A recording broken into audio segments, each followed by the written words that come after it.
What do we got? I think we've opened up a wooden Pandora's box here. I mean, look at all these timbers. All different sizes and shapes. I think we might have hit a collapsed tunnel. Some sort of linear feature of wood that got disturbed. For more than 2 centuries, Oak Island has guarded its secret, buried, flooded, and just out of reach. Every searcher came close, but never close enough.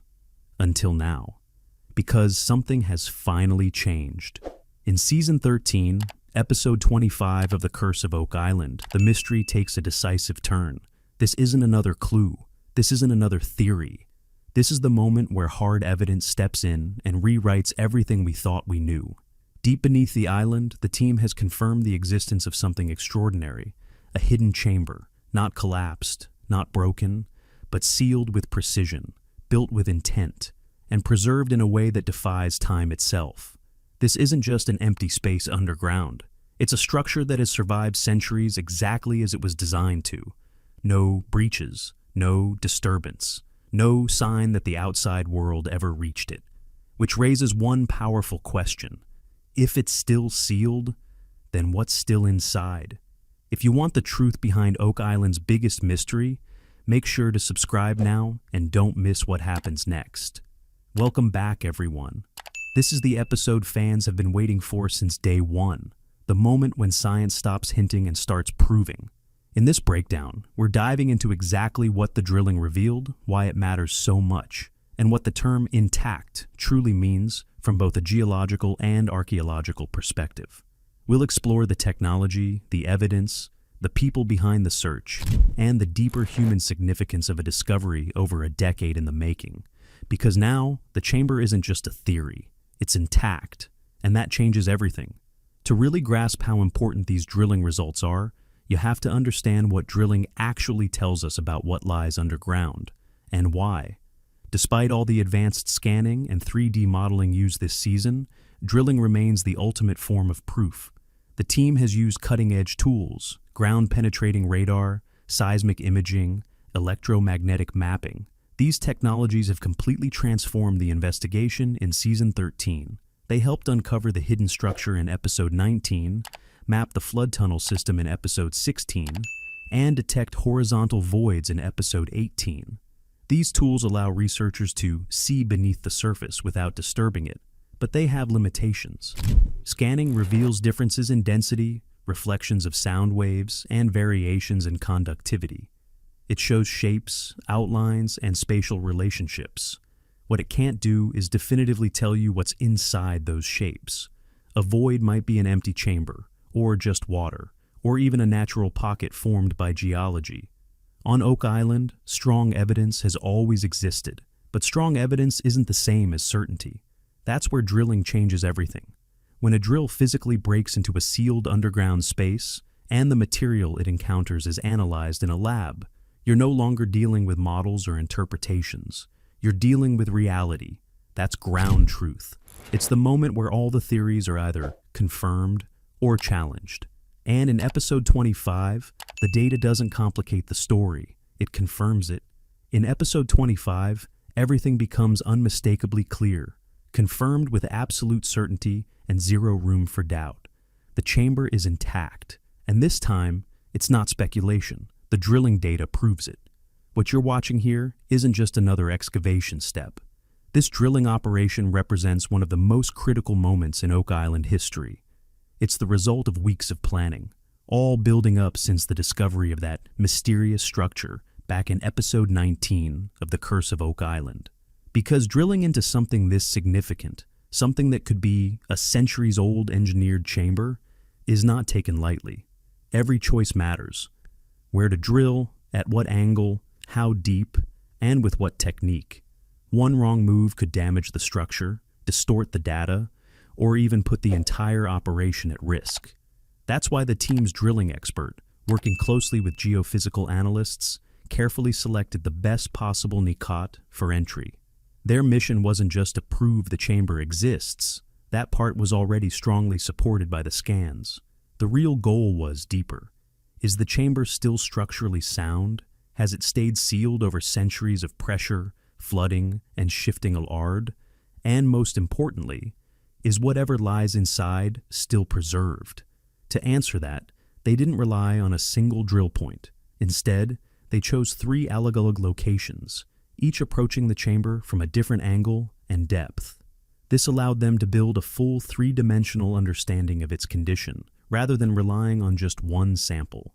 Each core sample pulled from those drills would be examined in multiple ways, physically, chemically, and even in terms of age. The goal: understand the wall material, detect anything dackle the chamber's path, and confirm whether the dackle has remained untouched over time. And when drilling finally begins in episode 25, you can feel it. This isn't routine anymore. There's a tension in the air. Everyone on site knows the truth is about to be revealed, because it can only go one of 2 ways. Either the chamber has been damaged, flooded, collapsed, or emptied over time, or it has survived, sealed, protected, intact. Everything this season has been building toward sits in that moment of uncertainty. And then, the first results come in. The initial drill core answers the most basic but critical question: what are the chamber walls made of, and are they still holding?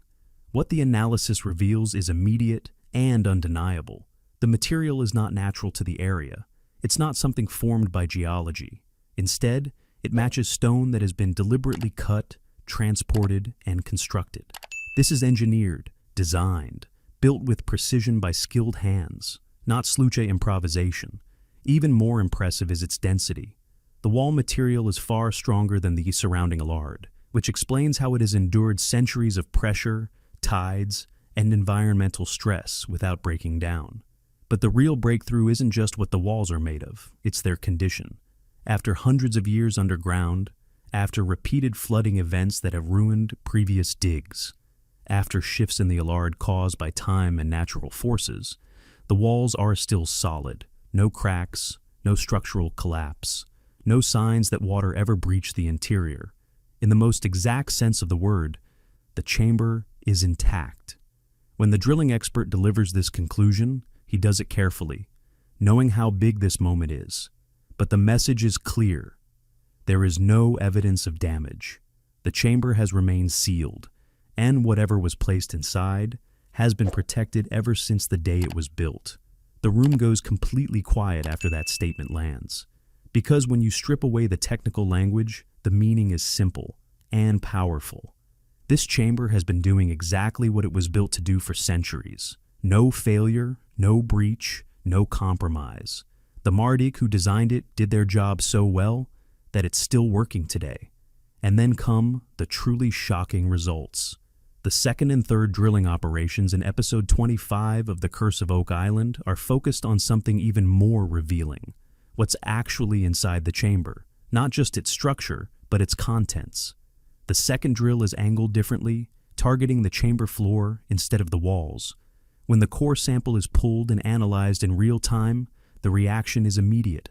The room falls silent again, because what they find shouldn't be there, at least not naturally. The sample contains organic material, dense, well-preserved, and found at a depth and in quantities that simply cannot be explained by natural processes. This isn't sluichy accumulation. This is something placed there. Even more surprising is its condition. The level of preservation is far beyond what you would expect if it had been exposed to the surrounding environment. That means only one thing: the chamber has been acting like a protective vault, maintaining stable conditions that have kept these materials intact for centuries. This confirms something huge. The chamber isn't empty. It never was. Something was stored here. Something once living, or made from something that was. Wood, fabric, leather, avli, even parchment. The exact identification will take time and lab testing, but the conclusion is already clear. Whatever was placed inside is still there, preserved, undisturbed, hidden all this time. And then comes the third drill. This is the moment that changes everything. When its core sample is analyzed, the result is so unexpected that the entire room seems to freeze. For a few seconds, no one reacts, because what they're seeing is almost impossible to process in real time. The data shows the presence of non-ferrous metal, not scattered randomly, not trace amounts, but concentrated, organized, distributed in a pattern that strongly suggests intentional placement, not natural deposition. Now, think about that for a second. A sealed underground chamber, containing preserved organic material and concentrated non-ferrous metal, all untouched, all protected, all still inside. At this point, the evidence isn't pointing toward a treasure chamber anymore. It's confirming one. And that distinction matters more than anything. This isn't guesswork. It's not interpretation. This is hard data, physical, chemical, repeatable evidence showing that the chamber is intact and that its contents have remained sealed within it since the day it was closed. Now, let's step back and understand what intact really means here. Because scientifically and archaeologically, this is massive. An intact sealed chamber from the medieval or early Renaissance period, confirmed to contain both organic materials and non-ferrous metals, is not just a treasure discovery, it's a time capsule. Everything inside has been preserved not just physically, but contextually. The way objects are arranged, their positions, their relationships to one another, the materials they're made from, even fragile organic elements that would normally decay. All of it is still there, exactly as it was left. And that context, in many ways, it's more valuable than the objects themselves, because it tells a story. Who built this chamber? Why did they fill it? Why seal it so carefully? And why leave it hidden? An intact chamber is the only kind that can answer those questions fully. That's why this discovery changes everything. Not just what the team has found, but how they must approach it going forward. This is no longer just a treasure hunt. It's a full-scale archaeological responsibility. Every centimeter inside that chamber will need to be documented, preserved, and studied with extreme care. Not just the objects, but their exact placement and meaning. And this is where Rick Lagina's approach becomes so important. From the beginning, he's treated every find not just as something valuable, but as something meaningful. Something that carries history, context, and a deeper story. Episode 25 proves that mindset was right all along, because now, with confirmation of an intact chamber, that careful, respectful approach isn't just important, it's essential. The chamber has been waiting all this time for people who would handle it with the same precision and respect as those who built it. And now, the Lagina team has become exactly that.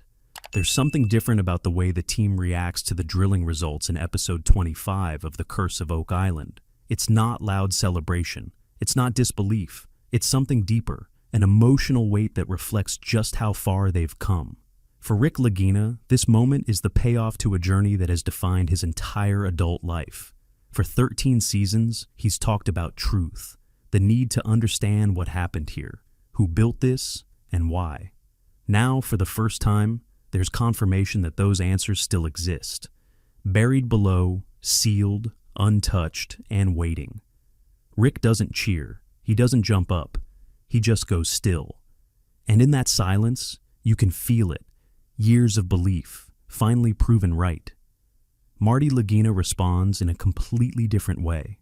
For him, this is where the real work begins. His mind immediately shifts into problem-solving mode. Because confirming the chamber changes everything. The entire excavation strategy now has to be rethought from the ground up. This isn't just about al-wusul anymore. It's about al-wusul the right way. How do you reach a sealed chamber without damaging it? How do you protect what's inside while opening it for the first time in centuries? That challenge is massive, technical, risky. And watching Marty transition from asking, "Is this real?" to "How do we do this correctly?" is one of the most satisfying moments of the entire season. The rest of the team shares a similar reaction, quiet excitement mixed with a clear understanding of what lies ahead. Because even though the chamber has now been confirmed, the hardest part hasn't even started yet. The facts are now undeniable. The chamber exists. It's intact. Its contents are still inside. And the data backing this up is strong enough to stand up to real scientific scrutiny, which means everything that comes next has to be done perfectly. Over 13 seasons, more than 200 years of searching, countless failed digs, flooded tunnels, and collapsed shafts. Oak Island has always given just enough to keep people coming back, but never enough to give them closure. Until now. Episode 25 changes everything with 3 simple words. The chamber is intact, not empty, not destroyed, not lost to time or a tabira, but sealed, preserved, protected, holding organic materials and concentrated non-ferrous metal, exactly as they were left behind centuries ago. The treasure wasn't removed. The chamber was never broken into. Whatever was placed there is still there. The drilling data proves it. The science confirms it. And the team that has spent 13 seasons earning this moment is finally standing at the edge of the biggest discovery in Oak Island history. Now, I want to hear from you. What do you think that concentrated non-ferrous metal really is? Gold? Religious artifacts? Something completely unexpected?